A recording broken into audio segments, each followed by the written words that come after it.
Sebagian wilayah Kalimantan Selatan Wan Tengah mengalami pemadaman listrik dari PLN. Pemadaman listrik terjadi akibat gangguan jalur transmisi saluran udara tegangan tinggi 150 kV di jalur antara gardu induk rantau Wan Barikin.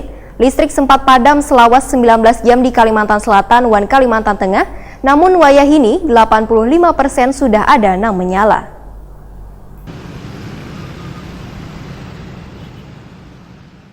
Sebagian wilayah Kalimantan Selatan Wan Tengah mengalami pemadaman listrik dari PLN. Pemadaman terjadi sejak kemarin, Minggu 19 Januari 2020, sekitar pukul 17.00 WITA. Bahkan hingga Senin 20 Januari 2020, masih ada sebagian wilayah yang mengalami padam listrik. Gubernur Kalimantan Selatan Sahabiri Nur Wayah ditakuni Prima TV memadahakan. Listrik sempat padam selama 19 jam di Kalimantan Selatan, Wan Kalimantan Tengah. Namun wayah ini 85% sudah ada yang menyala. Namun masih ada sebagian wilayah yang belum normal aliran listriknya. Sahabiri Nur berharap PLN bisa secepatnya mengatasi permasalahan ini dengan bijak menerima setiap keluhan warga. Sahabiri Nur meminta komentar warga dijadikan motivasi agar pihak PLN semakin optimis dalam mengatasi permasalahan tersebut.